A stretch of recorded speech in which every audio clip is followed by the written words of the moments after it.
ඒ භාග්‍යවත් අරහත් සම්මා සම්බුදුරජාණන් වහන්සේට අපගේ নমස්කාරය වේවා. පළමු තෙවන ධර්ම සංගායනාව පැවැත් වූ ඒ උතුම් මහරහතන් වහන්සේලාට අපගේ নমස්කාරය වේවා.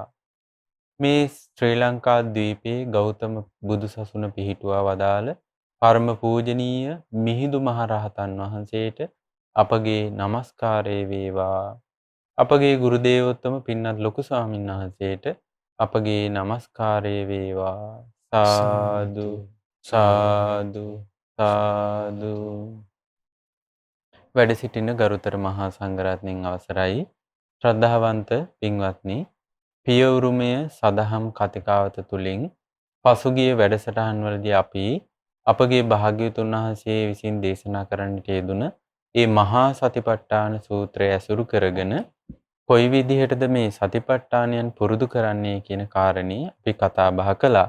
එහිදී විශේෂයෙන්ම කායානුපස්සනාවත්, වේදනානුපස්සනාවත්, චිත්තානුපස්සනාවත්, ධම්මානුපස්සනාවේ එන භාවනාවනුත් අපි කතා බහ කළා. විශේෂයෙන් පසුගිය සතියේ අපි බුදුරජාණන්සේ වදාළ චතුරාර්ය සත්‍යයේ දුක්ඛ සත්‍ය ගැන තමයි කතා බහ කළේ.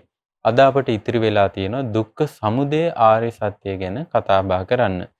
අද දවසේත් පින්වත්නි මෙම සදහම් කතිකාවත ශ්‍රද්ධා රූපවාහිනියෙන් ලක්පිරි ගුවන් විදුලිය ඔස්සේ විකාශනය කරනවා. මෙහි සදහැබර දායකත්වයේ ලබා දෙන්නේ කඩුවෙල මහමෙවුනා භාවනා අසපුවට සම්බන්ධ පින්වත් පිරිසක් විසින්. අද දවසේත් මෙම සදහම් කතිකාවත සඳහා අපට මේ දහම් කරුණු පැහැදිලි කර දීම සඳහා මහමෙවුනා වාසී පින්වත් ස්වාමීන් වහන්සේලා දෙනමක් මේ සදහම් මණ්ඩපයට වැඩම කරලා තිනවා. අපි පින්වත් ස්වාමීන් වහන්සේලාව පාද නමස්කාර කොට පිළිගන්නවා. නමෝ බුද්ධාය ස්වාමීන් වහන්සේ. පින්වත්නි, ලෝකේ නොයේ පිරිස් දුක ගැන කතා කරනවා වගේම දුක හට ගැනීම ගැනත් හොයනවා.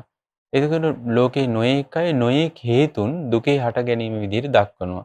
සමහරවිට දුක මේක ඉබේ හටගත්තු දෙයක්, නැත්නම් මේ මේ අනුන් විසින් කරපු දෙයක්, එහෙම නැත්නම් තමන් විසින්ම කරපු දෙයක්, නැත්නම් මේක ඒකාන්තයෙන් කර්මය විසින් කරපු මේ විදිහට නොයෙක් මතවාද තියෙනවා. හැබැයි සම්මා සම්බුදුරජාණන් වහන්සේ නමක් ලෝකෙට පහළ වෙලා තමයි හරියටම දුකේ හට ගැනීම හොයාගන්නේ.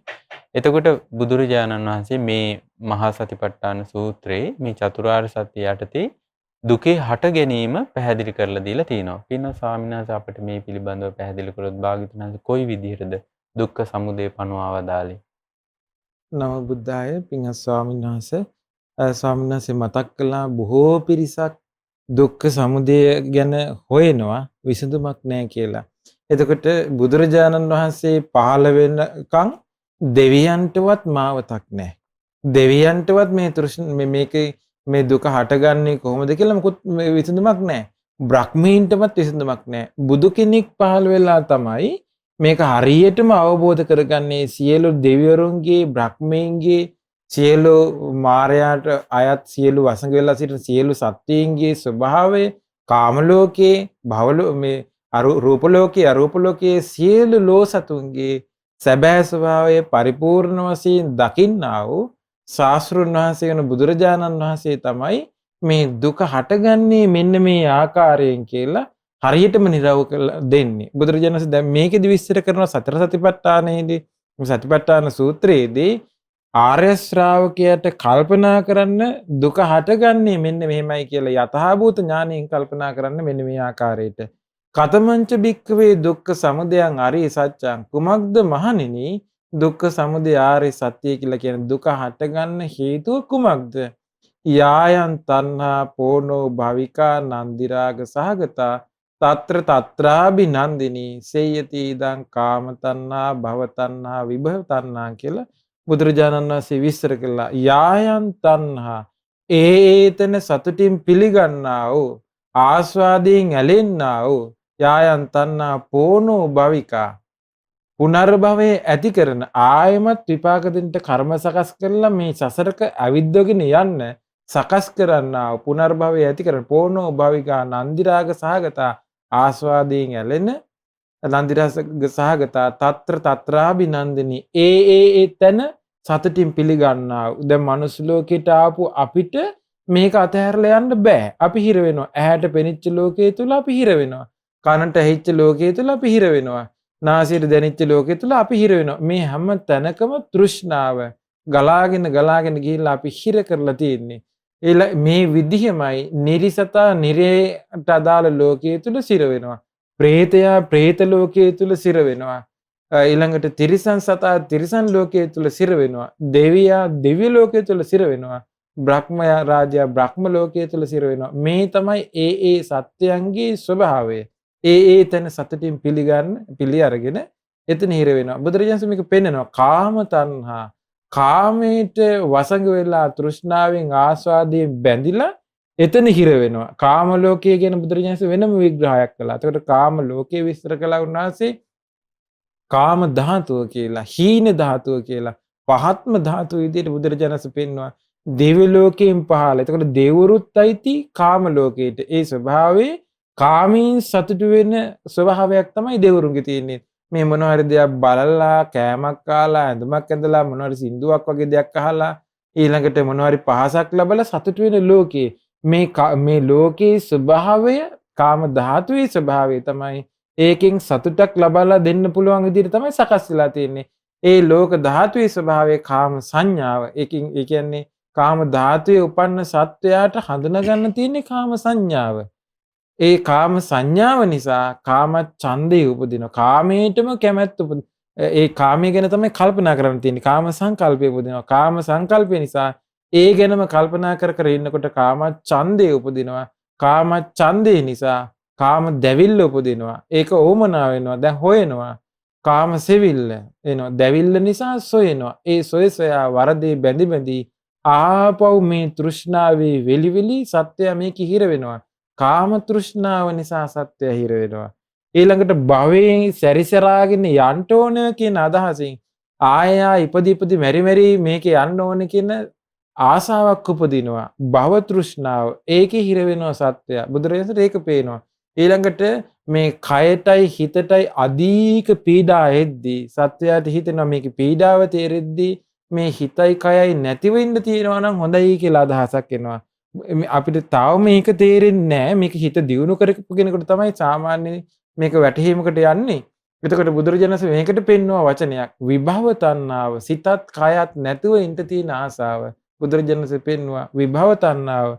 මේ විදිහට සත්වයා තෘෂ්ණාව තුළ සිර වෙනවා. එතකොට බුදුරජාණන් වහන්සේ පෙන්වනවා යථාභූත ඥාණයෙන් මේක දකින්න කියනවා. යථාර්ථයෙන් දකින්න කියනවා. සත්‍යයා මේ විදිහට සිර වෙනවා. එතකොට තමා මේ සසරේ සැරිසරාගෙන ආවේ පුනර්භවය ඇති කරන මේ තෘෂ්ණාවට වසඟ වෙලා. එතකොට නිරිසතාත්, මනුස්ස ලෝකේ ඉන්න මනුස්සයාත්, දේවලෝ ඉන්න දෙවියාත්, බ්‍රහ්ම ලෝකේ ඉන්න බ්‍රහ්මයාත් සෑම සත්‍යයකම සෑම මේ සසර ගමනේදී සෑම සත්‍යයකම ස්වභාවය මේකයි කියලා බුදුරජාණන්සේ පෙන්වනවා. පින්වත්නි අපගේ භාග්‍යවතුන් වහන්සේ දුක්ඛ සමුදය විස්තර කරපු විදිහ තමයි අපේ පින්වත් සාන්නසේ පැහැදිලි කරලා දුන්නේ. එතකොට ස්වාමීන් වහන්සේ අපිට හිතෙනවා දැන් මේ තණ්හාව හටගන්නේ කොහෙද? තැම්පත් වෙලා තියෙන්නේ කොහෙද? දැන් භාග්‍යවත් බුදුරජාණන් වහන්සේ මේ සතිපට්ඨාන සූත්‍රයේ අපිට වෙනත් දේශනාවක මෙවැනි විස්තරයක් හම්බ වෙන්නේ නැහැ. විශේෂයෙන් බුදුරජාණන් වහන්සේ මේ තණ්හාව ගැන විශේෂ විවරණයක් මේකෙදි කරනවා. අපිට ඒ ගැන පැහැදිලි කරලා දුන්නොත් නමෝ බුද්ධාය ගරුතර මහා සංඝරත්නයන් අවසරයි ශ්‍රද්ධාවන්ත පින්වත්නි බුදුරජාණන් වහන්සේ ලස්සනට අපේ ජීවිතේ මුල් කරගෙන අපිටම තේරුම් ගන්න සලස්සනෝ මේ තණ්හාව කොහෙද හටගන්නේ කියන එක. උන්වහන්සේ වදාළ සාකෝ පනේසා භික්කවේ තණ්හා. මහණෙනි යම් ආකාරයක කාම තණ්හාවක් වෙන්න පුළුවනි, භව තණ්හාව වෙන්න පුළුවනි, විභව තණ්හාව වෙන්න පුළුවනි. මේ තණ්හාව කත් උපජ්ජමාන උපජ්ජති. කොහෙද උපදිනවා නම් උපදින්නේ, හට ගන්නවා නම් හටගන්නේ. කත් නිවිසමානා නිවිසති. කොතනද පවතිනවා නම් පවතින්නේ කියලා මේ බුදුරජාණන් වහන්සේ ප්‍රශ්නයක් නගනවා. ඊළඟට භාග්‍යවතුන් වහන්සේ දේශනවා යම් ලෝකේ පිය රූපං සාත රූපං. යම් දෙයක් ප්‍රිය ස්වરૂපයෙන් යුක්තද, මිහිරි ස්වરૂපයෙන් යුක්තද, එත්තේසා තණ්හා උපජ්ජමාන උපජ්ජති. ආන්නතන තමයි තණ්හාව උපදිනවා නම් උපදින්නේ. එත්ත නිවිසමාන නිවිසති. පවතිනවා නම් පවතින්නේ ආන්න එතනයි කියලා භාග්‍යතුන් වහන්සේ පිවිස පවතිනවා නම් පවතින්නේ ආන්න එතනයි කියලා භාග්‍යතුන් වහන්සේ වදාලා. උන්වහන්සේ දේශනා කරන අස්සාද පරියේෂණ කියන සූත්‍රයේදී මහණෙනි මේ ආස්වාදයක් තිබුණ නැත්තම් මේ දේවල් වල ප්‍රිය ස්වરૂපයක් මිහිරි ස්වરૂපයක් තිබුණ නැත්තම් මේ සත්වය මේ දේවල් සතුටින් පිළිගන්නේ නැහැ කියනවා. සත්වයාගේ සිත ඇදී බැඳී යන්නේ මේ සෑම දෙයකම මේ සියලු ලෝකවල තියෙන මේ ප්‍රිය ස්වરૂපේ මිහිරි ස්වરૂපේ නිසා සත්වයා ඒකේ ආස්වාදී පැත්ත බලන්න ගිහිල්ලා සතුට සොම්නසම බලන්න ගිහිල්ලා මිහිරි ස්වરૂපේ ප්‍රිය ස්වરૂපයෙන් බලන්න ගිහිල්ලා මේ සත්වයාගේ හිතේ ඒකට ඇදිලා යනවා කියනවා. දැන් අපි හොඳට අපේ පෞද්ගලිකව අපි එකිනෙකාගේ ජීවිතේ බලද්දී අපිට හොඳට තේරෙනවා අපේ හිත යම් දෙයකට ඇදිලා ගියා නම් අපි හැමතිස්සෙම ඒ ඇදිලා ගියපු දේ අපි නිමිති අනුනිමිති වශයෙන් අරගෙන ඒකේ ආස්වාදය සිහි කරලා ඒක මට ප්‍රියයි කියනවා. එයාව මට ප්‍රියයි කියනවා. ඒ දේ මට ප්‍රියයි කියනවා. එහෙම කිය අර තැන මට ප්‍රියයි අතනින් කෑම කෑවේ එතන හොඳයි මේ විදියට හොඳයි ප්‍රිය මනාපයි එතනින් සතුට තියෙනවා එතන සොම්නස එතන තියෙනවා කියලා අපි යම් දෙයක් ගැන කිව්වනම් එතන හැමතිස්සෙම තිබිලා තියෙන ආස්වාද දෘෂ්ටියෙන් බලද්දි තමයි බුදුරජාණන් වහන්සේ සොයාගත්තේ මේ සත්වයාගේ සිත ඇදිලා යන්නේ මේ සෑම දෙයකම තියෙන ප්‍රිය ස්වરૂපේ මිහිරි ස්වરૂපේ නිසා කියලා. එතකොට සමහරවිට ඒක මේ අභ්‍යන්තර ජීවිතය තුල තියෙන එකක්. එහෙම නැත්නම් ඒක බාහිර ලෝකයේ තියෙන එකක්.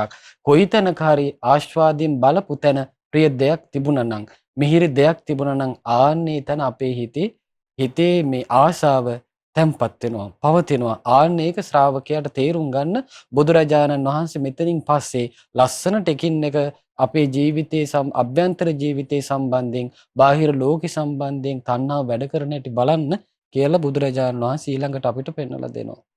පින්නත් අපි මේ අද ඉතා පහසුවෙන් මේ ඉගෙන ගන්න ධර්මයේ අවබෝධ කිරීම සඳහා අපගේ මහබෝසතාණන් වහන්සේ සාරා සංකේය කල්ප ලක්ෂය පුරාවට පෙරම් පිරුවා.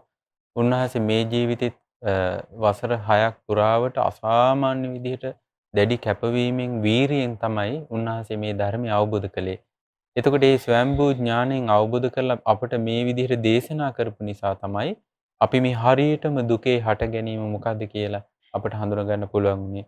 පින්න ස්වාමීන් වහන්සේ භාග්‍යවතුන් වහන්සේ දුක්ඛ සමුදය හැටියට වදාළේ තණ්හාවයි. එතකොට තණ්හාව හට ගන්නවා නම් හටගන්නේ තැම්පත් වෙලා තියෙනවා නම් තැම්පත් වෙලා තියෙන්නේ ප්‍රිය තැනක. එහෙම නැත්නම් මිහිරි තැනක කියලා අපේ පින්න ස්වාමීන් වහන්සේ පැහැදිලි කරලා දුන්නා. එතකොට මේ ලෝකේ ප්‍රිය වෙච්ච මිහිරි වෙච්ච දේ කුමක්ද? පින්වත් ස්වාමීන් වහන්සේ අපිට ලස්සනට පැහැදිලි කළා යන් ලෝකේ බේ රූපං සාත රූපං එත්තේසා තණ්හා uppajjamaana uppajjati එත්ත නිවිසමානා නිවිසති. දැන් මේ යමක් මේ ලෝකේ ප්‍රිය ස්වરૂපේ මිහිරි ස්වરૂපයෙන් යුක්තද ආන් එතන තමයි කියන තණ්හාව තැම්පත්ව පවතින තණ්හාව හට ගන්නව නම් හටගන්නේ තැම්පත්ව පවතිනවා නම් තැම්පත්ව පවතින්නේ එතනමයි කියනවා. එතකොට දැන් බුදුරජාණන් වහන්සේ මේක ආයහනවා. බුදුරජාණන් ප්‍රශ්නයක් කරනවා. කිංච ලෝකේ පිය රූපං සාත රූපං. ඒක ලස්සන වචනයක් බුදුරජාණන් වහන්සේ දැක්ුවේ. කිංච ලෝකේ. ඒ කියන්නේ මේ ලෝකේ යම් කෙනෙකුට ප්‍රිය ස්වરૂපේ මිහිරි ස්වરૂපයෙන් යුක්ත කුමක්ද? එතකොට මේ ලෝකේ හැම කෙනෙකුටම දෙවි ලෝකේ ඉන්නෝ නම් දෙවිවරුන්ට ප්‍රිය ස්වરૂපේ මිහිරි ස්වરૂපයෙන් මේ යුතු කුමක්ද? මනුස්ස ලෝකේ ඉන්න මිනිසයාට ප්‍රිය ස්වરૂපයෙන් මිහිරි ස්වરૂපයෙන් යුක්ත කුමක්ද? නිරේ ඉන්න නිරිසතාට, പ്രേත ලෝකේ ඉන්න പ്രേතයට, ඊළඟට බඹලෝ ඉන්න බ්‍රහ්මයාට, තිරිසන් ලෝකේ තිරිසන් සතාට සෑම ලෝක ධාතුවකම ඉන්න සෑම කෙනෙකුටම පොදු ධර්මතාවයක් බුදුරජාණන් වහන්සේ පෙන්වන්නේ කුමක්ද ප්‍රිය ස්වરૂපේ මිහිරි ස්වરૂපයෙන් යුක්ත? දැන් බුදුරජාණන් වහන්සේ විස්තර කරනවා මහණෙනි චක්කුන් ලෝකේ පිය රූපං සාත රූපං එත්තේසා තණ්හා uppajjamaana uppajjati එත්ත නිවිසමානා නිවිසති. මහණෙනි මේ ඇස කියන එක ලෝකේ සෑම කෙනෙකුටම ප්‍රිය ස්වરૂපේ මිහිරි ස්වરૂපයෙන් යුක්තයි. එතකොට මේ සත්‍යය සසරක් පුරාවට පුරුදු කරලා තිබුණේ බලන්න පුරුදු කරලා තිබ්බේ මේ හිතේ ස්වභාවය සකස් වෙලා තියෙන්නේ ප්‍රිය ස්වરૂපේ මිහිරි ස්වરૂපයෙන් බලන්න ආස්වාදයක් විදිහට බලන්න. දැන් කාම අර අපි දැන් කලින් ඉගෙන ගත්ත කාම ලෝකයේ ස්වභාවය කාම ධාතුව නිසා කාම ලෝකයේ ස්වභාවය තමයි ඒ ධාතුව කියන එකේ අර්ථය තමයි ස්වභාවය. කාම ලෝකයේ ස්වභාවය කාමයේ දින එක. එතකොට බුදුරජාණන් වහන්සේ පෙන්නනවා ඇහෙන් දකින රූපය ඔස්සේ කාමයේ වැඩ කරනවා. කනෙන් අහන කාම ගුණ මේකට කියන්නේ. කනෙන් අහන ශබ්දය ඔස්සේ, නාසයෙන් ගඳ සුවඳ ඔස්සේ, දිවෙන් විඳින රස ඔස්සේ, කයෙන් ලැබෙන පහස ඔස්සේ මේ කාමයේ වැඩ කරනවා. එතකොට මේ කාමයේ නිසා අර පුද්ගලයාට මේ තණ්හා උපදින්න ප්‍රධාන ඊළඟ කාරණාව අවිද්‍යාව. අවිද්‍යාව නිසා තමයි මේක වෙන්නේ. අවිජ්ජා නීවරණානං සත්තානං තණ්හා සංයෝජනානං. අවිද්‍යා නීවරණේ නිසා, අවිද්‍යාවෙන් වැහිච්ච නිසා තණ්හාව නැමැති මේ සංයෝජනේ බැඳෙනවා. ඒක අපිට මෙහෙම තේරුම් ගන්න පුළුවන්. දැන් මේ අපිට ඇහැට කොච්චර ආසාවෙන් අපි අහුවෙලා ඉන්නවාද කියන එක අපිට තේරුම් ගන්න, ඇහැ ඔස්සේ තෘෂ්ණාව හට ගන්න හැටි තේරුම් ගන්න මෙහෙම තේරුම් ගන්න පුළුවන් ස්වාමීන් වහන්සේ අපිට. දැන් ඇහැ ඔස්සේ අපිට සැප වේදනාවක් එනකොට ඒකටත් අපි අහු වෙනවා. දුක් වේදනාවක් එනකොට ඒකටත් අහු වෙනවා. උපේක්ෂා වේදනාවකට ඒකට අහු වෙනවා. දැන් අහු වෙන එක තේරුම් ගන්න පුළුවන්. සමහර කෙනෙකුට කියන්න හිතෙනවා අපි දුක් විඳින්න කැමති නෑ. අපි දුකට කැමති නෑ. අපිට ඕනි සැප. අපි සැප හොයන්නේ. නමුත් යම් විටක මේ ඇහැ ලෙඩ වෙනවා. ඇහැම දිරනවා. ඒ ඇහැම කුණු වෙනවා. සමහරව ඉන්නවා පණ පිටින් ඉඳෙද්දී මේ ඇස් කුණු වෙනවා. ඇස්වල පණුව ගහනවා. ඒත් ඊළඟට සමහරගේ ඇස් පේන්නේ නැතුව යනවා. එතකොට අපි ඇහුවොත් මේ වගේ කෙනෙක්ගෙන් ඇහැ කියන එක නිත්‍ය එකක්ද අනිත්‍ය එකක්ද කියලා ඇහුවොත් එයාලා කියනවා ඇහැ කියන එක අනිත්‍ය එකක්. ඇහැ ඔස්සේ ලැබෙන්නේ සැපද දුකද කියලා ඇහුවොත් ඇහැ ලෙඩ වෙද්දී, දිරද්දී, මැරෙද්දී, කුණු වෙද්දී ඒ ඇහැට ආසද කියලා ඇහුවොත් ආසයි කියනවා. අර දිරන ඇහැටත්, මැරෙන ඇහැටත්, කුණු වෙලා යන ඇහැටත් ආසයි. අච්චර වේදනාවක් ගෙනල්ලා දෙන එකට ආසාවෙන් බැඳිලා ඉන්නවා. අතහරින්න කැමති නැහැ. එතකොට මේ සසරේ යන සත්වයාගේ ස්වභාවය තමයි බුදුරජාණන් වහන්සේ පෙන්වන්නේ. ඒකට හේතුව ඒ ඇහැ අනිත්‍ය එකක් කියලා දකින්න අනිත්‍ය සංඥාවක් ඔහු තුළ වැඩ කරන්නේ අවිද්‍යාවෙන් වැහිලා නිසා.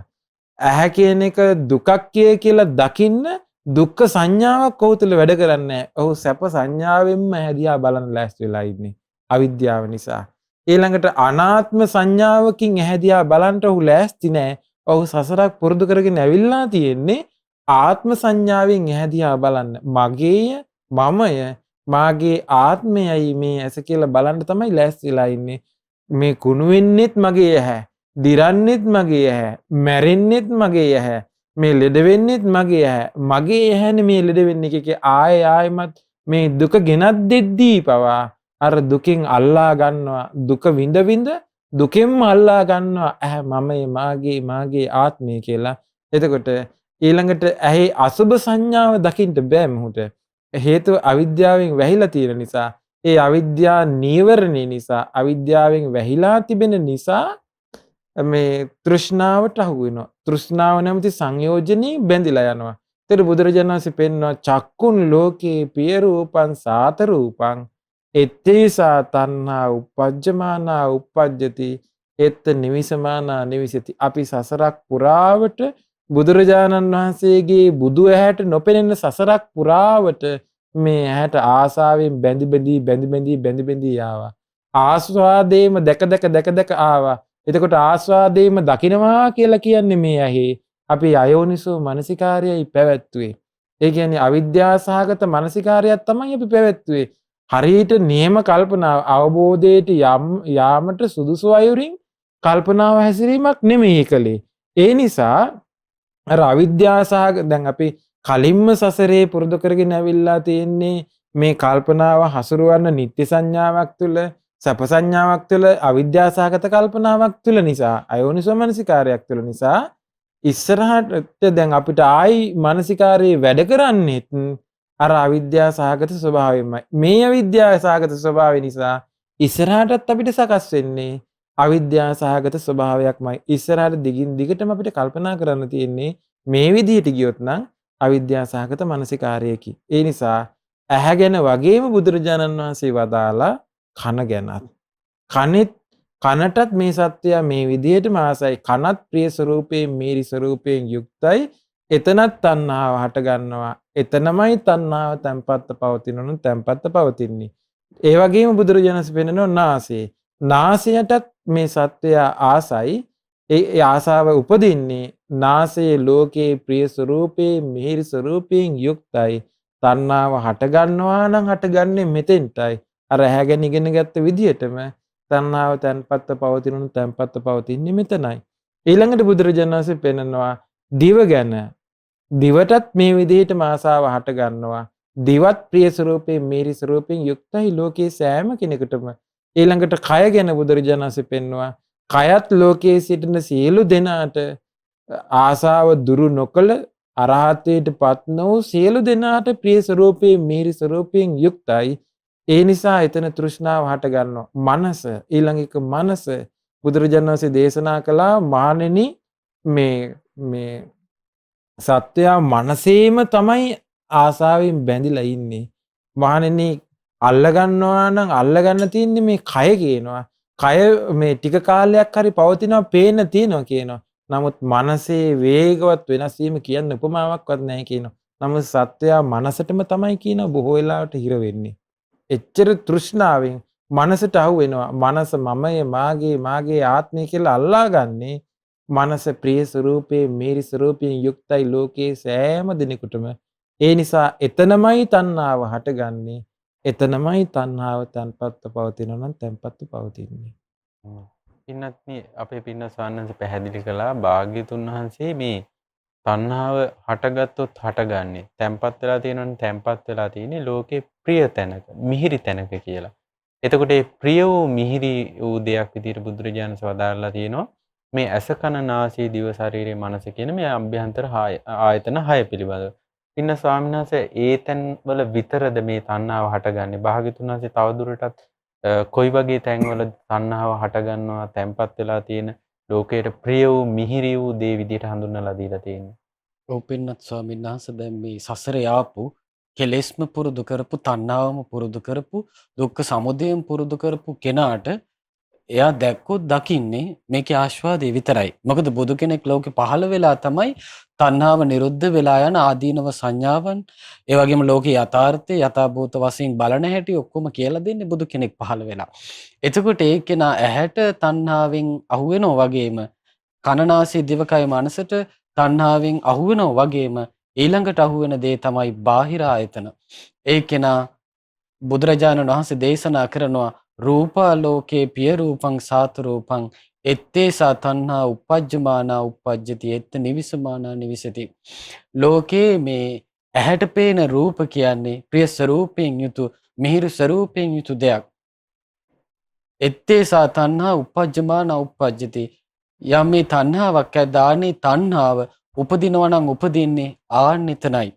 තැම්පත් වෙලා පවතිනවා නම් තැම්පත් වෙලා පවතින්නේ ආන්න එතනයි කියලා භාගතුන් වහන්සේ වදාලා. එතකොට සත්වයන්ට ඇහැ වර්ණනා කර කර ඇහැට ඇලෙනවා වගේම ඇහැට පේන රූපත් වර්ණනා කර කර නිමිති අනුනිමිති වශයෙන් අරගෙන එහි තියෙන හැඩතල නිමිති නොයෙක් වචන වලින් නොයෙකුත් විතර්ක වලින් සිහි කරන්න යාම නිසා ආස්වාදයෙන් මේ රූප කෙරෙහි බැඳෙන්න පටන් ගන්නවා. තණ්හාව ඒ රූප සම්බන්ධයෙන් ඇලෙන්න ඇති වෙන්න පටන් ගන්නවා. එතකොට එයා තේරුම් ගන්න ඕනේ මේ ප්‍රිය ස්වરૂපය මිහිරි ස්වરૂපය මේ රූපේ තිබ්බා. ඒක නිසා තමයි මේ හිත මේකට ඇදිලා ගියේ. දැන් හොඳට පැහැදිලි දැන් භාගතුන දේශනාවේ තියෙන ජනපද කල්යණි නටනවා. එතකොට බුදුරජාණන් සතිපට්ඨානයේ පුරුදු කරන ශ්‍රාවකයා ගැන විස්තරේ කොහොමද වදාළේ? මේ රජ කෙනෙක් එයාට මේ දඬුවමක් දෙනවා. මොකද දඬුවම මේ ජනපද කල්යණි නටන තැනින් මේ තෙල් මේ කට මට්ටමටම තෙල් පුරවපු කලයක් හිසේ තියාගෙන ඒ කෙනා ඒ ජනපද කල්යණි නටන තැන යන්න ඕනේ. එතකොට බැරි වෙලාවත් මේ නොසලකිල්ලෙන් තෙල් බිඳුවක් හරි හැලුනොත් ඒ කෙනාගේ පිටිපස්සෙන් කඩුවක් අමෝරාගත්ත පුරුෂයෙක් කෙනවා. ඒ මොහොතකින් එයාගේ හිස සිඳින්න. එතකොට අර රූපේ ආස්වාදයට නතු නොවි තෙල් කලයේ තෙල් බිඳුවක්වත් ඉවත නොදමා එයාට යන්න නම් අර ආස්වාදයට නතු නොවි එයා කොයිතරම් සිහිය පවත්වන්න ඕනේද? එතකොට සිහිය මුලා වෙන හැම තැනකදීම රූපේ ආස්වාදයට අපි නතු වෙලා යනවා. ඒකේ ප්‍රිය බව මිහිරි බව එයා සිහි කිරීම නිසා.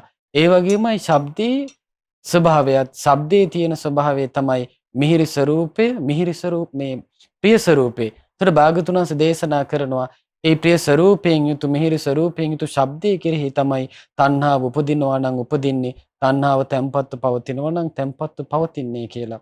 ඊළඟට ශබ්ද ගැන විතරක් නෙවෙයි නාසයට දැනෙන ගඳ සුවඳත් ඒ විදිහටම ශ්‍රාවකයා සිහි කරන්න ඕනේ.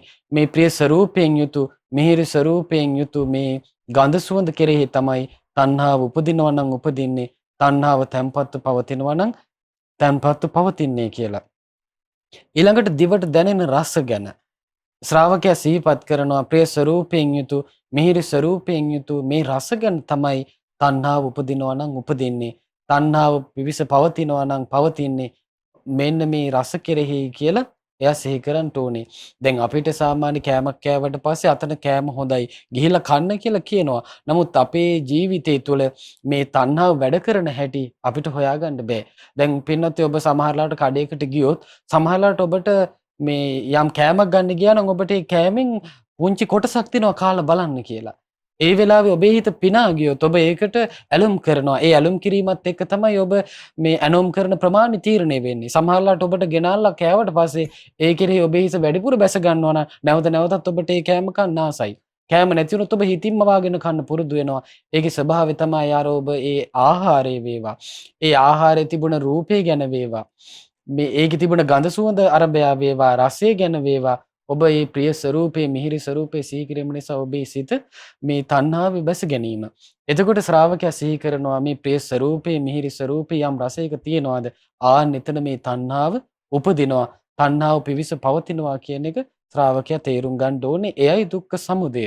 ඊළඟට භාග්‍යවතුන් වහන්සේ දේශනා කරන ශ්‍රාවකයා රසයෙන් නතර නොවි මේ පහස ගැනත් නුවණින් බලන්න ඕනේ. මේ පහසේ ප්‍රිය ස්වરૂපයක් මිහිරි ස්වરૂපයක් තියනවාද ආන් එතන තමයි තණ්හාව උපදිනවා නම් උපදින්නේ. තණ්හාව පිවිස පවතිනවා නම් පවතින්නේ කියලා එයා සිහි කරන්න ඕනේ. ඊළඟට භාග්‍යවතුන් වහන්සේ වදාලා පහස විතරක් නෙවෙයි මනසට සිතන අරමුණුත් ඒ වගේමයි මනසට අරමුණක් හිතෙද්දී එහි ප්‍රිය ස්වરૂපයේ මිහිරි ස්වરૂපයේ බලනකොට ආන් එතන තමයි තණ්හාව උපදින්නේ. තණ්හාව තැම්පත් වෙලා පවතිනවා නම් පවතින්නේ ආන් එතනයි කියලා භාග්‍යවතුන් වහන්සේ දේශනා කළා. එතකොට මේ බාහිර අරමුණුත් එකක් එකක් ගානේ අපේ හිතේ තණ්හාව උපදවලා දෙන දෙයක් බවට පත් වෙනවා. අපි එහි ප්‍රිය බව, මිහිරි බව සිහි කරනකොට. එහෙනම් අපිට තණ්හාවෙන් නිදහස් වෙන්න ඕන ශ්‍රාවකයා, ආසා කරන ශ්‍රාවකයා බුදුරජාණන් වහන්සේ ආදීනව වශයෙන් වදාළ ධර්මයෙන් තමයි මේ නිදහස් වෙන්න තියෙන්නේ. නැත්තම් අපේ හිත තණ්හාව පස්සෙම දුවන එක තමයි සිද්ධ වෙන්නේ. ඉන්නත් අපි ආයතන ගැන කතා කරද්දී අපි ඉගෙන ගත්ත මේ ආයතනයක් කියන්නේ මේ දුක සකස් කරන තැන. මේ සංසාර පැවැත්ම සකස් කරන තැනක් කියලා. එතකොට භාග්‍යවතුන් වහන්සේ මේ දුක සකස් වෙන විදිහ හරි ලස්සනට විස්තරාත්මකව එකින් එක පැහැදිලි කරලා දෙනවා. දැන් භාග්‍යවතුන් වහන්සේ පළමු කොට වදාලා අභ්‍යන්තර ආයතන 6 ගැන. දැන් ඊළඟට බාහිර ආයතන 6 ගැන කතා කළා. ඊළඟට පින්න ස්වාමීන් වහන්සේ මේ විඥානය ඇසුරු කරගෙන මේ ආයතන ඇසුරු කරගෙන පවතින විඥානයේත් මේ තණ්හාව හට ගන්නවා කියන කාරණේ පැහැදිලි කරලා තියෙනවා. ඒ කාරණේත් අපිට පැහැදිලි කරලා දුන්නා. ඔව් පින්වත් ස්වාමීන් වහන්සේ ඒක ලස්සන කාරණාවක්. දැන් බුදුරජාණන් වහන්සේ ඊළඟට මේක පෙන්නනවා. දැන් ඊළඟට තෘෂ්ණාව හට ගන්නවා නම් හට ගන්න තැනක් තියෙන්නේ මෙන්න මෙතන කියලා. චක්කු විඥානං ලෝකේ පිය රූපං සාත රූපං එත්තේසා තණ්හා uppajjamaana uppajjati එත්ත නිවිසමානා නිවිසති. මානෙනි මේ ඇසේ විඥානේ ඊළඟට තෘෂ්ණාව හට ගන්නවා නම් තෘෂ්ණාව හට ගන්නවා. තෘෂ්ණාව තැම්පත්ත පවතිනවා තැම්පත්ත පවතිනවා ඇසේ විඥානේ. ඒක මෙතන විශේෂත්වයක් තියෙන මේ ඇසේ විඥානේ. ඒ තමයි විඥානේ කියලා කියන එකට බුදුරජාණන් වහන්සේ උපමාවෙන් පෙන්වුවේ මැජික් කාර්යය. මෙයා මැජික් එකක් විදිහට පෙන්නනවා මේක. එතකොට මේ ඒකේ ස්වභාවය තමයි අනිත්‍ය ලෝකේ නිත්‍ය සංඥාවකින් එයාට මැජික් එක විදිහට පෙන්වන්න පුළුවන්. ඒ අනිත්‍ය ලෝකේ නිත්‍ය සංඥාවෙන් මැජික් එක විදිහට පෙන්නද්දි ඇහි හටගන්න විඥාණයෙන් නිත්‍ය සංඥාවෙන් පෙන්නද්දි ඒ විඥාණයට අහු වෙනවා. ඒ විඥානයේ ප්‍රිය ස්වરૂපයෙන් පේනවා. ඒ විඥානයේ මිහිරි ස්වરૂපයෙන් පේනවා. මෙන්න මෙතන හටගන්නවා අර විඥාණයට. ඒ විඥානය කියන්නේ මැජික් එකනේ. ඒ මැජික් එකට ආසයි. දැන් අපිට මේක හොඳටම ඊළඟට තේරුම් ගන්න පුළුවන්. දැන් රාතන් වහන්සේ නමකට පුළුවන් අසුභෝ ලෝකේ සුභ සංඥාවෙන් දකින්න. එතකොට අසුභ දෙයක් සුභ දෙයක් විදිහට දැන් අර මහා කස්සප මහ රහතන් වහන්සේගේ ලාදුරෙන් ගිල්ල පාත්‍රයට ඇටිචලා උන්වහන්සේ අසුභ ලෝකේ අසුභ දේ සුභ සංඥාවෙන් බැලුවා. ඒතර ඒ සංඥාව වෙනස් කර ගැනීමේ හැකියාවක් අර මැජික් එකකින් ඉක්මෝල යාමේ හැකියාවක් රහතන් වහන්සේට තියෙනවා සංඥාව හැසිරීමේ හැකියාවක්. ඒත් සාමාන්‍ය ලෝකයේ ස්වභාවය තමයි අනිත්‍ය වූ ලෝකයේ නිත්‍ය සංඥාවෙන් වැඩ කර මේ පේන්නේ. ඒ සත්‍යයට මැජික් එකක් එක. ඒ කියන්නේ විඥානයේට එක මවල දෙන්න පුළුවන්. ඒ විඥානයේ ස්වභාවය. එතකොට අවිද්‍යා සහගත ස්වභාවයෙන් හිර වෙලා ඉන්න සත්වයා අර මැජික් එකට අහු වෙලා අර විඥානය කියන එක අපිට තේරුම් ගන්න පුළුවන් බුදුරජාණන් වහන්සේ දේශනා කළේ විඥානය කියලා දැන ගැනීම. එතකොට ඇහැ ඉස්සරහට යමක් පේන්න තියෙනවා නම් ඒක හිතින් දැන ගැනීම තමයි විඥානය කියලා කියන්නේ. දැන් විඥානය කියන එකට බුදුරජාණන් වහන්සේ දැන් මේ ප්‍රඥාවෙන් උන්වහන්සේ වෙන් කර පෙන්වුවේ මේ අපේ මහාකච්චාන මහරහතන් වහන්සේ නිත්‍යපකරණයේදී පෙන්වලා තියෙනවා මනස විඥානේ සිත කියන කාරණා තුනම එකක් කියනවා. ප්‍රඥාවෙන් තමයි කියනවා වෙන් කළා කියන්නේ මේක මේ ක්‍රියාකාරීත්වයේ මනසේ ක්‍රියාකාරීත්වයක් විඥානේ. මනසේ ක්‍රියාකාරීත්වයක් සිත. මනසේ ක්‍රියාකාරීත්වයක් මේ මනස. ඒ වෙන් කරලා ගන්නේ ප්‍රඥාවෙන් කියනවා. එතකොට නාගසේන අපේ මහාකච්චාන මහරහතන් තමයි ඒ විස්තරය කළේ. ඒතර මේ මැජික් එක මවල දෙන ස්වභාවයෙන් යුතු විශේෂයෙන් දැන ගැනීමට තමයි විඥානය කියලා කිව්වේ. එතකොට ඇහින් රූප දැනගන්නවා. ඒකට කියනවා චක්කු විඥානය කියලා. ඒ විඥානයත් ඒ මැජික් එක හදලා දෙන විඥානයත් ලෝකේ සියලු දෙනාටම අරහත්ත්වයට පත්න වූ සියලු දෙනාටම ප්‍රිය ස්වરૂපයේ මේරි ස්වરૂපයෙන් යුක්තයි. ආස්වාදයෙන් දකින්න නිත්‍ය සංඥාවක් තුළ සුභ සංඥාවක් තුළ සැප සංඥාවක් තුළ ආත්ම සංඥාවක් තුළ ආස්වාදයෙන් බලද්දී ඒ ආස්වාදයෙන් බැලීම හේතු කරගෙන ලෝකේ ප්‍රිය ස්වરૂපයේ මේරි ස්වરૂපයෙන් යුතු වූ ඒ විඥාණයට හිත බැඳිලා යනවා. එතන තණ්හාව හට ගන්නවා. බුදුරජාණන් වහන්සේ ඊළඟට පෙන්නනවා මේ විඥානේ පිහිටනවා කනෙන්. නාම රූප තියෙන තැනකමනේ හටගන්න විඥානේ. එතකොට කනෙත් මේ විඥානේ හට ගන්නවා. ඒ කනේ හටගත්ත විඥානයත් ප්‍රිය ස්වરૂපේ මේරි ස්වરૂපයෙන් යුක්තයි. අර විදිහටම මැජික් එක ශබ්ද ලෝකයට මැජික් එක යදෙනවා. එතකොට ඒ දැන ගැනීම ඒ විඥාණයටත් ආස්වාදයෙන් බැඳෙද්දී ප්‍රිය ස්වરૂපේ මේරි ස්වરૂපයෙන් දකිද්දී ඒ විඥාණයටත් ආසාව උපදිනවා. එතනත් තෘෂ්ණාව හට ගන්නවා. එතනත් තෘෂ්ණාව තැම්පත්ව පවතිනවා. ඊළඟට නාසයේ හට ගන්නවා විඥානේ ගඳ සුවඳ දැනගන්නට. ඒත් ගඳ සුවඳ දැනගන්නට හට ගන්න විඥානේ අර විදිහට මැජික් එක දෙද්දී එතනත් තෘෂ්ණාව හට ගන්නවා. එතනත් තෘෂ්ණාව තැම්පත්ව පවතිනවා. ඊළඟට දිවේ හට ගන්නවා විඥානේ රස දැන ගැනීම පිණිස. ඒ රස දැන ගැනීම පිණිස හට ගන්නා විඥානියත් ඒ මැජික් එකටත් අහු වෙනවා.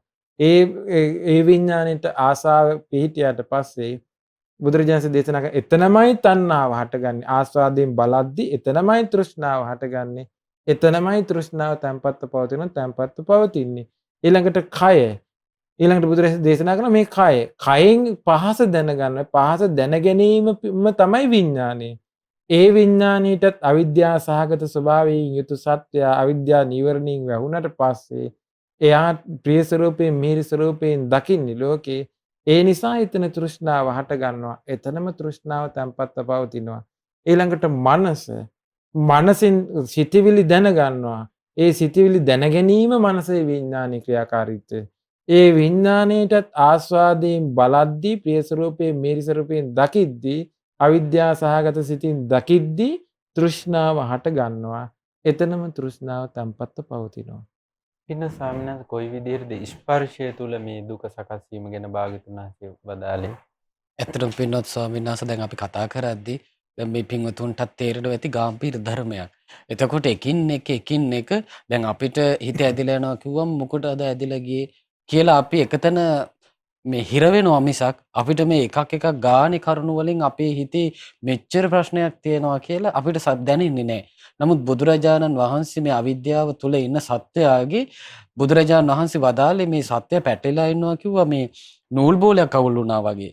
එතකොට අපේ හිතේ මේ තණ්හා දැලක් මේක අපිම දැල වියාගෙන අපිම දැල ඇතුළට ගිහින් අපිම හිර වෙච්ච එකක් තියෙන්නේ. ඒතර බුදුරජාණන් වහන්සේ මේ එකින් එක ගැටි අපව ලෙහලා අපව තණ්හා දැලෙන් නිදහස් කරන ක්‍රමේ තමයි අපිට මේ කියලා දෙන්නේ. එතකොට මුලින්ම බුදුරජාණන් වහන්සේ අපි විසින්ම අනවබෝධයෙන් ව්‍යාගත දැල අපිට පෙන්වලා දෙනවා මෙන්න මේක තමයි තණ්හා දැල. එතකොට දැන් අපේ පින්වත් සංසි මුලින් අභ්‍යන්තර ආයතනවල ප්‍රිය ස්වરૂපේ මිහිරි ස්වરૂපේ සිහි කිරීම නිසා එහි තණ්හාව හට ගැනීම, තණ්හාව පිවිස පැවතීම දේශනා කළා. ඊළඟට අපි කතා කළා බාහිර ආයතන රූප ශබ්ද ගන්ධ රස පහස අරමුණු වල තියෙන ප්‍රිය ස්වરૂපයේ මිහිරි ස්වરૂපය සිහි කිරීම නිසා එහි තණ්හාව ඇතිවන බවත්, එහි පිවිස ඒ තණ්හාව පිවිස පවතින බවත්. ඊළඟට අපි කතා කළා මේ ඇස කන නාසය දිවකය මනස මුල් කරගෙන මේ රූප ශබ්ද ගන්ධ රස පහස අරමුණු විඥාණයෙන් දැනගන්නවා මායාකාරී ස්වરૂපයක් තියෙන්නේ කියලා. එතකොට මෙන්න මේ කියන කාරණා තුනම එකතු වෙන තැන තමයි ස්පර්ශය. එතකොට ඇහැ තුලත් කරුණු තුනක් එකතු වෙද්දී ඇහි රූපයයි ඇසේ විඥානය එකතු වෙද්දී ඇසේ ස්පර්ශය හට ගන්නවා. දැන් මේක පුරුද්දට ගිහිල්ලා ඇස තුල යම් ප්‍රිය ස්වરૂපේ මිහිරි ස්වરૂපේ බැලුවද, රූපවල මිහිරි ස්වરૂපේ ප්‍රිය ස්වરૂපේ බැලුවද, ඇසේ විඥානී ප්‍රිය ස්වરૂපේ මිහිරි ස්වરૂපේ බැලුවද, දැන් මේ අවිද්‍යාවේ ස්වභාවය තමයි මේ එකතු වෙන ඇසේ ස්පර්ශයේ මිහිරි ස්වરૂපේ ප්‍රිය ස්වરૂපේ බලනවා. එතකොට මොකද වෙන්නේ? දැන් කෙනෙකුට මේ ස්පර්ශය එකපාරට ප්‍රකට වෙන්නේ නැහැ. කෙනෙක් විඳීම් වලට සිහිය පිහිටවනකොට තමයි එයාට ස්පර්ශය දැනෙන්න පටන් ගන්නෙ. නමුත් එයා නොදැනී තිබුණත්, අවිද්‍යාවේ තරම කියන්නේ නොදැනී තිබුණත්, සිහිය බලවත් වෙනකන් නොදැනී තිබුණත් ඒ කෙනා මෙහි ප්‍රිය ස්වરૂපේ මිහිරි ස්වરૂපේ බලන්න යාම නිසා ඒ කෙරෙහි තමන්ගේ හිත ඇදිලා ගිහිල්ලා තමන් ඒ ස්පර්ශය කෙරෙහි තමන්ගේ හිතේ තණ්හාව ඉපදිලා. ඒකට භාගතුන් දේශනා කරන තණ්හාව උපදිනවා නම් උපදින්නේ ඇසේ ස්පර්ශය කෙරෙහි. ඒ ඇසේ ස්පර්ශය කෙරෙහි තමයි තණ්හාව පිවිස පවතිනවා නම් පවතින්නේ කියලා. ඇසේ ස්පර්ශය කෙරෙහි විතරක් නෙවෙයි, ඊළඟට කනේ ස්පර්ශය කෙරෙහිත්, නාසයේ ස්පර්ශය කෙරෙහිත්, දිවේ ස්පර්ශය කෙරෙහිත්, කයේ ස්පර්ශය කෙරෙහිත්, මනසේ ස්පර්ශය කෙරෙහිත් ප්‍රිය ස්වરૂපේ මිහිරි ස්වરૂපය තියෙනවා. එතකොට ඒ බලන්න ගිහිල්ලා මේ සත්වයා තුළ තණ්හාව උපදිනවා නම් උපදින්නේ මෙන්න මේ ස්පර්ශය කෙරෙහි කියලා භාගතුන් වහන්සේ දේශනා කරනවා. ඒ ස්පර්ශය කෙරෙහිම තමයි තණ්හාව පිවිස පවතිනවා නම් පවතින්නේ, තැම්පත්ව පවතිනවා නම් තැම්පත්ව පවතින්නේ මෙන්න මේ ස්පර්ශය කෙරෙහි කියලා භාගතුන් වහන්සේ දේශනා කරනවා. එහෙනම් අපිට එකක් එකක් ගානේ ප්‍රිය ස්වરૂපේ මිහිරි ස්වરૂපේ බලන්න ගිහිල්ලා හටගත් දුකක් තමයි අපි මේ වෙනකම් මේ සසරේ භුක්ති විඳලා තියෙන්නේ. එතකොට අපි මේ ධර්මයේ හම්බෙන වෙලාවේ අපි විසින් සිහිනුවන යොදලා මේ හටගන්න ස්වභාවය අපි විසින් තේරුම් ගන්න ඕනේ. පින්වත්නි, අපි මේ ඉගෙන ගන්නේ කොයි විදිහටද සිහිය දියුණු කරන්නේ කියන කාරණේ. එතකොට සතර සතිපට්ඨානිය තුල අපිට දැන් ඔබට දැන් තේරෙනවා ඇති මේ මොනතරම් විශාල වපසරියක් තුල මේ සිහිය කියන ගුණය අපි පුරුදු කරන්න ඕනද කියලා. එක පැත්තකින් සමතේ වශයෙන්, අනිත් පැත්තකින් විදර්ශනා වශයෙන් මේ දේශනාව පුරාවට ඉතාම දීර්ඝ දේශනාවක්. මේ දේශනාව පුරාවට භාග්‍යතුන් වහන්සේ නොයේක් පරයයන්ගෙන් ඒ අවස්ථාවන්හි ශ්‍රාවකයා කොයි විදිහටද සිහිය දියුණු කරන්න ඕන කියන කාරණේ දේශනා කරනවා. එතකොට මෙතෙන්දී අපි කතා කරනවා දුක්ඛ සමුදය. දුක හට ගැනීම කොහොමද සිද්ධ වෙන්නේ? මේ දුක හට ගන්නා වූ තණ්හාව කොයි තැන්වලද තැම්පත් වෙලා තියෙන්නේ කියන කාරණය. එතකොට මේ ආයතනයේ ඔස්සේ මේ තණ්හාව සකස් වෙන ආකාරය භාග්‍යතුන් වහන්සේ දේශනා කරලා තියෙනවා. එතකොට මේ නිවන් මඟ වඩන ශ්‍රාවකයා ඒ තැන්වල මේ තණ්හාව සකස් වෙන ආකාරය නුවණින් දකිනවා. පින්න ස්වාමීන් වහන්සේ තවදුරටත් භාග්‍යතුන් වහන්සේ දේශනා කරන ස්පර්ශයත් එක්කම කැමති වෙන්න ඕන දේවල් තියෙනවා. ස්පර්ශයත් එක්කම ඒකාන්තයෙන් සිදුවෙන දේවල් තියෙනවා. ඒ තමයි වේදනාව හටගන්න එක. වේදනානුපස්සනාවේදීත් අපි වේදනාව ගැන කතා කළා. එතකොට ධම්මානුපස්සනාවේත් භාග්‍යතුන් වහන්සේ මේ දුක්ඛ සමුදය යටතට මේ වේදනාව ගැන පැහැදිලි කරලා දීලා තියෙනවා. ඒ පිළිබඳව අපිට පැහැදිලි කළොත්. ඔව් ස්වාමීන් වහන්සේ, අපිට වේදනාවට තෘෂ්ණාව ඇතිවීම ගැන හරිය පැහැදිලි අපි දන්නාව කාරණයක් තියෙනවා. ඒ තමයි පටිච්ච සමුප්පාදේ.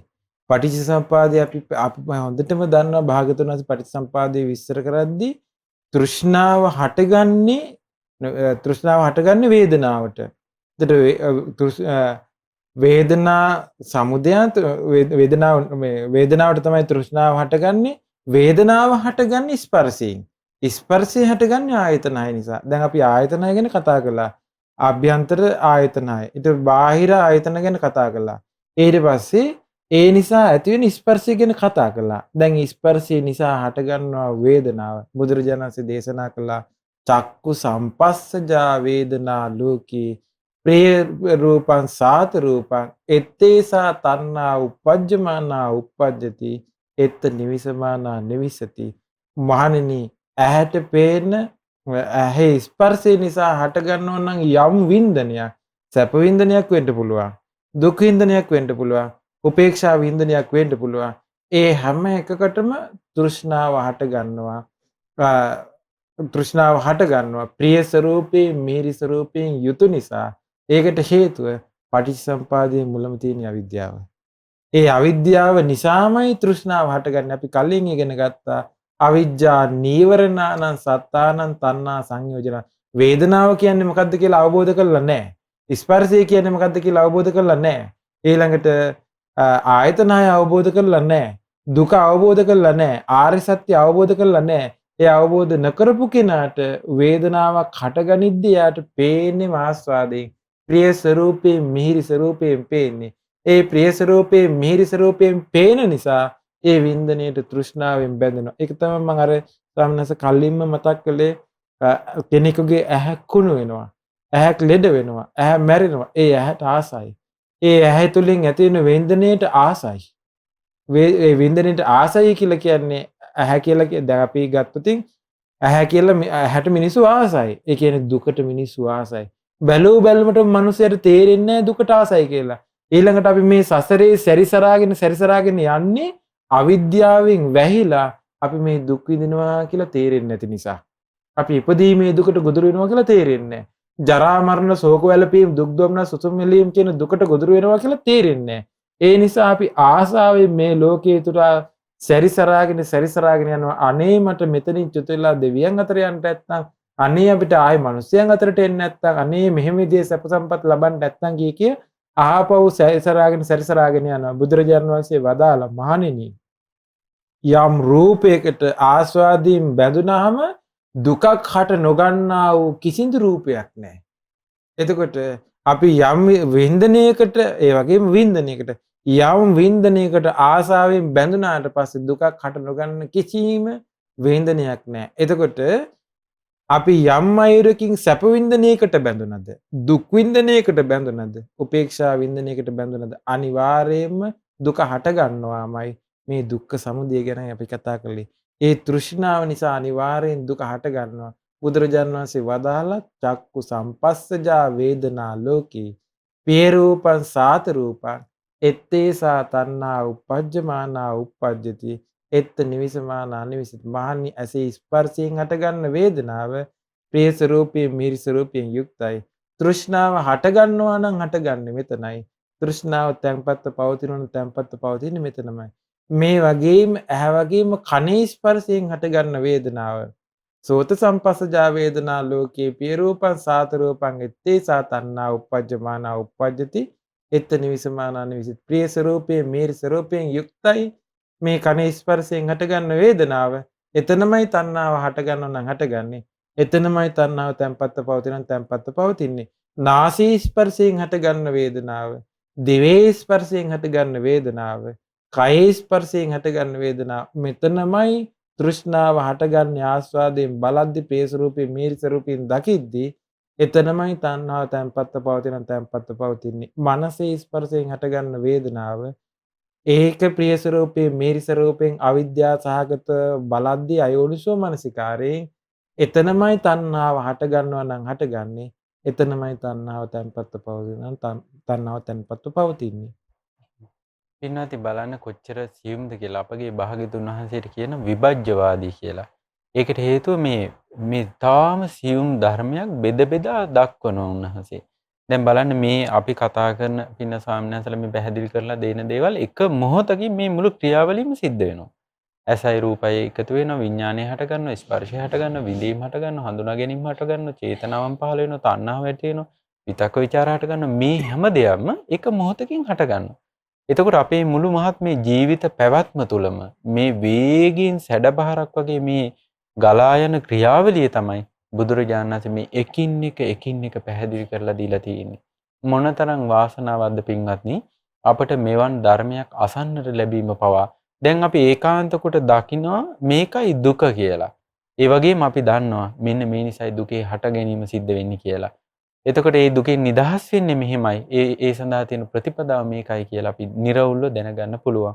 පින්න ස්වාමීන් වහන්සේ තවදුරටත් භාග්‍යතුන් වහන්සේ මේ තණ්හාව හට ගන්න, තණ්හාව තැම්පත් වෙලා තියෙන ලෝකේ ප්‍රිය දේවල්, මිහිරි දේවල් ගැන පැහැදිලි කරනවා. පින්න සංසේ ගැන කියවුවොත් ඔව් ස්වාමීන් වහන්සේ භාග්‍යතුන් වහන්සේ වදාරනවා විඳින දේ හඳුන ගන්නවා.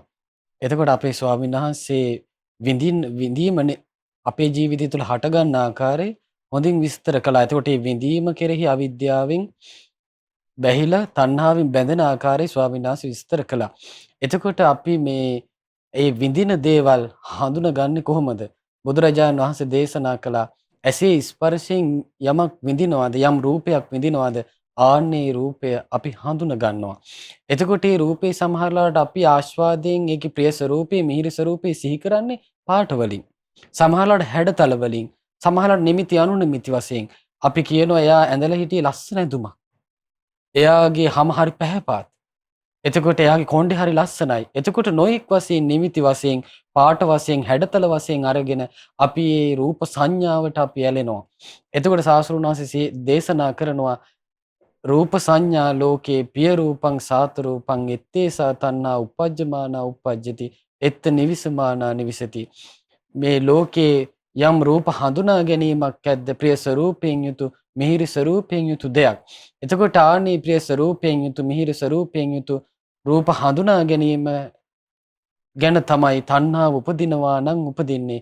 තණ්හාව පිවිස පවතිනවා නම් පවතින්නේ. තැම්පත්ව පවතිනවා නම් පවතින්නේ කියලා. එතකොට මේ සෑම දෙයකම අපි ඒකේ ආදීනෝ පැත්ත සිහි කරන්නේ හැම තිස්සෙම අපි බලන්නේ ආස්වාදයෙන් ගන්න පුළුවන් යම් රූප හඳුනා ගැනීමක් හැද ඒක තමයි අපි සිහි කරන්නේ. සමහරට කාලයකට කලින් දැකපු එකක්. නමුත් අපි ඒ හඳුනගත් දේ සිහි කර කර ප්‍රිය ස්වરૂපේ මිහිරි ස්වરૂපේ සිහි කර කර තමයි කාම සංඥාවක් බවට ඒකපත් කරගෙන අපි ඒ කාමයේ විඳින්න බලන්නේ. ඊළඟට සාස්ෘණ වහන්සේ දේශනා කළ සද්ද සංඥා ලෝකේ ප්‍රිය රූපං සාත රූපං මේ ශබ්ද හඳුනා ගැනීම ලෝකේ ප්‍රිය ස්වરૂපයෙන් යුතු මිහිරි ස්වરૂපයෙන් යුතු දෙයක්.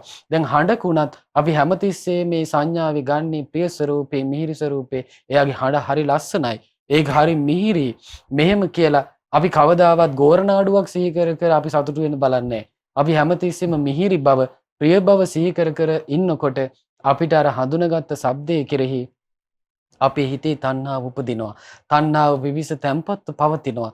බුදුරජාන් වහන්සේ ඒකයි වදාළේ ශබ්ද හඳුනාගත්ත ශබ්දයේ කෙරෙහි ප්‍රිය ස්වરૂපේ මිහිරි ස්වરૂපේ බලන කෙනාට තණ්හාව උපදිනවා කියලා. ඊළඟට එතනින් නතර නොවි මේ සත්වයාගේ ජීවිතය තුළ වෙනවා ගන්ධ සංඥා. එතකොට ඒ කෙනා ගඳ සුවඳ හඳුන ගන්නවා. ඒ තුලත් එයා බලන්නේ ප්‍රිය ස්වરૂපේ මිහිරි ස්වરૂපේ. දැන් සුවඳකුණත් ඒ මල හරි සුවඳයි. ඒ කෙනා ළඟින් යද්දී එයා ගහලා තිබුණු සෙන්ට් එක හරි සුවඳ එකක්. මගේ හිත ඇදිලා ගියා ඒකට. ඒ වර්ගය මොකක්ද දන්නේ මෙහෙම කී අර හඳුන ගන්න සුවඳ මුල් කරගෙන අපි ප්‍රිය ස්වરૂපේ මිහිරි ස්වરૂපේ සිහි කරන්නේ යාම තුල අපි නැතිව නූපන් තණ්හාව උපදිනවා. ඉපදිලා ඒ තණ්හාව පිවිස පවතින්න පටන් ගන්නවා, තැම්පත් වෙන්න පටන් ගන්නවා. එතකොට දුක්ඛ සමුදය අපි තුල හටගෙන ඇති වෙලා. එතකොට බුදුරජාණන් වහන්සේ ඊළඟට දේශනා කරනවා රස සංඥා ලෝකේ ප්‍රිය රූපං සාත රූපං එත්තේසා තණ්හා උපජ්ජමානා උපජ්ජති එත්ත නිවිසමානා නිවිසති. ඊළඟට භාග්‍යවතුන් වහන්සේ වදාරනවා මේ රස හඳුනා ගැනීම ලෝකේ ප්‍රිය ස්වરૂපයෙන් මිහිරි ස්වરૂපයෙන් පවතින දෙයක්. එතන තමයි තණ්හාව උපදිනවා නම් උපදින්නේ. තණ්හාව පිවිස පවතිනවා නම් පවතින්නේ එතනයි කියලා. දැන් අපි රසයකුණත් අපි නීරස බව නෙවෙයි සිහි කරන්නේ රසවත් බව. කෑම හරි රසයි. මෙහෙම කියලා ඒ කෑම රසය අපි සිහි කර කර ඊට පස්සේ රසය මුල් කරගෙන සමහරවිට දීපු කෙනාවත් අපිට මතක හිටිනවා ඒ කෙනා දීපු කෑම රසයි. ඒ වගේම ඒ ගත්ත තැන ඒ කෑම හරි හොඳයි කියලා අපි ප්‍රිය ස්වરૂපේ මිහිරි ස්වરૂපේ සිහි කරන්න ගින් අපි රසයට බැඳෙනවා. එතකොට ඒක වෙන්නේ මතක තබා ගැනීමෙන්. සමහර වෙලාවට අපි ආහාරේ අපි ඒ රසයන්ගේ ස්වභාවයේ තිත්ත රස, කහඩ රස, ඇඹුල් රස මේ ආදී වශයෙන් සංඥාවේ විවිධ ස්වરૂපයන් මතක තියාගෙන අපි ඒකට ඇලෙනවා. ඒ ස්වરૂපේ සිහි කිරීම නිසා ඊළඟට භාග්‍යතුන් වහන්සේ වදාලා මේ පහස හඳුනා ගැනීම ලෝකේ ප්‍රිය ස්වરૂපයෙන් මිහිරි ස්වરૂපයෙන් පවතින දෙයක්. එතකොට ඒ කෙරෙහි මේ හිතේ තණ්හාව උපදිනවා. තණ්හාව පිවිස තැම්පත් වෙලා පවතිනවා කියලා. එතකොට මේ පහස හඳුනා ගැනීමේ ආස්වාදී සිහි කිරීම නිසායි ඒක වෙන්නේ. ඊළඟට අරමුණු හඳුනා ගැනීමත් ප්‍රිය ස්වરૂපයෙන් යුතු මිහිරි ස්වરૂපයෙන් යුතු දෙයක්. එතකොට ඒ කෙරෙහි තණ්හාව උපදිනවා. තණ්හාව ඇති වෙලා තැම්පත්ව මේ හිතේ පවතිනවා. ඉතින් ඔය ආකාරයෙන් හඳුනා ගන්න දේ කෙරෙහිත් අපි ආස්වාදයෙන් ප්‍රිය ස්වરૂපී මිහිරි ස්වરૂපී බලන්න ගිහිලා අපේ හිතේ මේ තණ්හාව ඇති වෙලා පවතින්න පටන් ගන්නවා. ඉතින් ඔය දුක්ඛ සමුදය. ඒතකොට ශ්‍රාවකයා හඳුනගන්න ලෝකයේ කෙරෙහි නුවණින් තමයි බලන්න ඕනේ, හඳුනගන්න ලෝකයට හිත ඇදිලා ගිහිලා මා තුළ දුක්ඛ සමුදය කොහොමද ඇති වෙන්නේ කියලා. ඉන්නත් මේ දහම් කාරණා ඉගෙන ගන්නකොට අපිට වැටහීමක් එන්න ඕන මේ ධර්ම අවබෝධය කියන්නේ මේ සමහර අය දවස් දෙකක් භාවනා කරලා එකපාරම නිකන් විදුලියක් හිටියා වගේ දැන් මං රහත් වෙලා ඉන්නේ. එතකොට ඒ වගේ ගොඩාක් මුලාවන්ටපත් වෙනවා. නමුත් අපිට පැහැදිලි මේ නිවන් මඟ පුරුදු කරන ශ්‍රාවකයා හොඳ සිහිනුවණකින්. දැන් සමහර අය අපෙන් ඇවිල්ලා අහනවා "සංස මට හිතෙන මං සෝවන් වෙලාද කියලා. මං රහත් වෙලා කියලා හිතන මං රහත් වෙලා." එයාට ඒ ගැන විශ්වාසයක් නැහැ. සමහරට ඒක අහන්නේ ස්වාමීන් වහන්සේ නමකින්. ඉතින් ඒ ස්වාමීන් වහන්සේ කිව්වා "ඔයා දැන් රහත් වෙලා ඉන්නේ, අනාගාමී වෙලා ඉන්නේ, සෝතාපන්න වෙලා ඉන්නේ. එහෙම නැත්නම් ඔයාට දැන් 4 වෙනි ධ්‍යානය කියලා." එතකොට එයා හිතනවා දැන් මං හරි කියලා. නමුත් අපිට මේ ධර්මයේ ඉගෙන ගන්නකොට පැහැදිලි වෙනවා ඒ අධීරයේදී යම් සමාධියක් ලබනවද, යම් මාර්ගඵල අවබෝධයක් ලබනවද, ඒ කිනාට පිරිසුදු ඥානයක්, පිරිසුදු අවබෝධයක් ඒ තැන්වල තියෙනවා. එතකොට ඒක දැනගෙනම සිදුවෙන දෙයක්, නොදැනගෙන සිදුවෙන එකක් නෙවෙයි. ඒක අద్భుත දෙයක් නෙවෙයි. ඒ නිසා පින්වත්නි එයාට බාහිරින් සාක්ෂිකාරයන් අවශ්‍ය වෙන්නේ නැහැ. ඉතින් ඒ නිසා පින්වත්නි මේ ධර්මයේ හොඳට ඉගෙන ගත්තොත් එහෙම අපිට නිවන් මඟ ගැන හොඳ පැහැදිලි වැටහීමක්, අවබෝධයක් ලබා ගන්නට පුළුවන්. එතකොට හිමින් හරි අර අපේ පින්වත් ලොකු ස්වාමීන් වහන්සේ අපිට පැහැදිලි කරනවා වගේ මේ හරියට අර ඉබ්බෙගේ හාවගේ ගමනේදී ඉබ්බගේ ගමන තෝරගන්න කියනවා. ඒකට හේතුව තමයි ඉබ්බ ගමන හිමීට යන්නේ. හැබැයි ගමන අවසන් කරන්නේ ඉබ්බ නිසා. හාව වේගෙන් ගිහිල්ලා මග ගිහිල්ලා නවත්තනවා. ඒ වගේ තමයි අපිට දකින්න ලැබෙන්නේ වර්තමානයේ බොහෝ දෙනෙක් ධර්මයේ පුරුදු කරන්න ආසාවෙන් පෙළඹුණත් ටික දවසක් යනවා. බොහොම ඉක්මනට බණ භාවනාවන් කරන හැමදේම කැපවීම කරනවා. ටික දවසක් යනකොට අතහැරලා දානවා. ඉතින් ඒ නිසා අඛණ්ඩව පුරුදු කරන්නට නම් මේ නිවන් මඟ ගැන හොතට ඉගෙනගෙන ඉවසීමෙන් යුතුව කාලයක් තිස්සේ පුරුදු කරගන්නට ඕන යම් දියුණුවක් ලබන්නට නම්. පින්වත්නි අද දවසේත් අපට નિયમિત කාල වේලාව අවසන් වෙනවා. අද දවසේත් අපි බුදුරජාණන් වහන්සේ විසින් දේශනා කරන්නට යෙදුනේ මේ ධම්මානුපස්සනාවේ චතුරාර්ය සත්‍ය යටතේ තියෙන දුක්ඛ සමුදය ගැන තමයි කතා බහ කළේ. ඉතින් අද දවසේත් අප මේ සදාහම් කතිකාවත තුලින් රැස් කරගත්තා වූ සියලු පුණ්‍ය ධර්මයන් අපි පින් කැමැති සියලු දෙවියන්ට අනුමෝදන් කරමු. පින් කැමැති සියලු දෙවියෝ මේ පින් දැකබලා සතුටින් අනුමෝදන් වෙත්වා. දිව්‍ය ආයුෂ වර්ණ සැප බල අධිපති භාවයෙන් වැඩෙත්වා. ගෞතම බුදු සසුනේ තුන් චතුරාර්ය සත්‍ය ධර්මය අවබෝධ කරත්වා. සාදු සාදු සාදු. අපගේ ගුරු දේවෝත්තම පින්වත් ලොකු ස්වාමීන් වහන්සේට මේ පින් අනුමෝදන් වෙත්වා. මහමෙවුනා වාසී රටලෝක වාසී මහා සංඝරත්නයට මේ පින් අනුමෝදන් වෙත්වා. අප කෙරෙහි අනුකම්පාවෙන් මෙම සදහම් මණ්ඩපයට වැඩම කරලා මෙම දහම් කරුණු පැහැදිලි කරලා දෙන පින් ස්වාමීන් වහන්සේලා දෙනමට මේ පින් අනුමෝදන් වෙත්වා. පින් ස්වාමීන් වහන්සේලාට සුවසේ ගෞතම බුදු සසුනේ උතුම් චතුරාර්ය සත්‍ය ධර්මය අවබෝධ කරගන්න මේ සියලු පුණ්‍ය ධර්මයන් හේතුපකාර වේවා. සාදු සාදු සාදු. අද දවසේ විකාශන දායකත්වයේ දරන කඩුවෙල මහමෙනා භාවනා අසපුවට සම්බන්ධ පින්වත් පිරිසක් විසින් තමයි. ඉතින් ඒ පින්වතුන්ගේ සුජීවත්ව සිටින චන්ද්‍රපාල පියාණන්ට, සෝමාවතී මෑණියන්ට සහ ඊළඟකෝන් පියාණන්ට, සුමනාවතී මෑණියන්ට මේ පින් අනුමෝදන් වෙත්වා. ඒ වගේම දායකත්වයේ දරූ පවුලේ අයගේ පවුලේ සියලු දෙනාටත් නන් අයුරින් උපකාර කළ සියලු දෙනාටත් මේ පින් අනුමෝදන් වෙත්වා. ඒ සියලු දෙනා නිදුක් වෙත්වා, නිරෝගී වෙත්වා, සුවපත් වෙත්වා, දීර්ඝායු සම්පත් සැලසේවා. ඒ සියලු දෙනාටත් මේ සතර සතිපට්ඨාන ධර්මයන් ජීවිතයට පුරුදු කරගෙන ගෞතම බුදු සසුනේ උතුම් චතුරාර්ය සත්‍ය ධර්මය අවබෝධ කරගන්න මේ සියලු පුණ්‍ය ධර්මයන් හේතුපකාර වේවා. සාදු සාදු සාදු. සියලු දෙනාටම තෙරුවන් සරණයි. නමෝ බුද්ධාය.